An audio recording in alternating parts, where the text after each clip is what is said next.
విద్యుత్ ఛార్జీలపై వైసీపీ చేస్తున్న పోరుబాటపై ఎమ్మెల్యే దగ్గుపాటి వెంకటేశ్వర ప్రసాద్ ఆగ్రహం వ్యక్తం చేశారు. జగన్మోహన్ రెడ్డి అవినీతి వలన ఏపీ ప్రజలపై 1,29,000 కోట్ల రూపాయల విద్యుత్ భారం పడిందని ఆయన ఆరోపించారు. 2019లో అధికారంలోకి వచ్చిన వైసీపీ రాష్ట్రంలోని వ్యవస్థల్ని సర్వనాశనం చేసిందని మండిపడ్డారు. వైఎస్ జగన్ అవినీతి, కక్ష సాధింపు విధానాలతో విద్యుత్ రంగం కూడా దెబ్బతినిందని దుయ్యపడ్డారు. వైసీపీ నాయకులు ధర్నాలు చేయాల్సింది రోడ్లపై కాదని జగన్మోహన్ రెడ్డి ఇంటి వద్ద అని ఎమ్మెల్యే ఎద్దేవా చేశారు.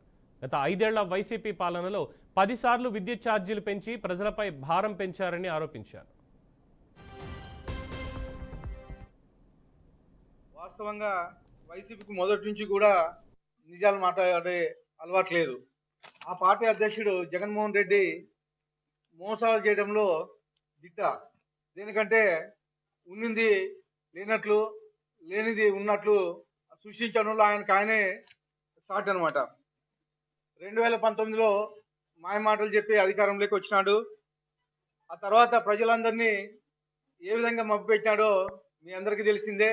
కేవలం 11 సీట్లు ఇచ్చి నిన్ను కూర్చోబెట్టినా కానీ నీకు ఇంకా సిగ్గు వచ్చినట్లు లేదు. ఇంకా బయటకు వచ్చి ఎలా తిరుగుతున్నావో జనాల్లో కానీ అర్థం కావట్లేదు. 5 రోజుల పాటు రాష్ట్రాన్ని సర్వనాశనం చేసినాడు. వ్యవస్థలను అయితే భ్రష్టు బండించినాడు.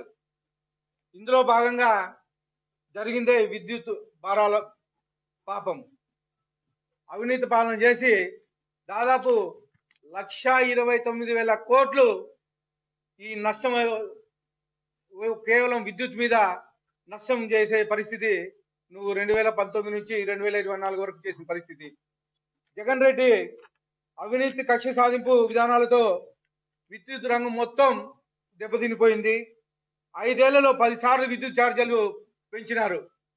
ఇప్పుడు మేము పెంచినామని ఏదైతే చెప్పుకుంటున్నారో నీ 2024 ముందే ఇది చేయడం జరిగింది. దాదాపు నువ్వు పెంచిన విద్యుత్ 32,000 కోట్లు ప్రజల మీద భారం మోపుతున్నారని చెప్పేసి తెలియజేస్తా ఉన్నాను. కూటమి ప్రభుత్వంపై నిందలు మోపాలి కాబట్టి ప్రజల్లో మా ప్రతీక్ష దెబ్బతీయాలని ఈ పోరుబాటు నాటకాలు తెరలేపాడు. నిన్నటి రోజున నువ్వు ఎక్కడ ఏ జిల్లాలో చేసినా కానీ నీకు 100-200 మంది వచ్చిన దాఖలా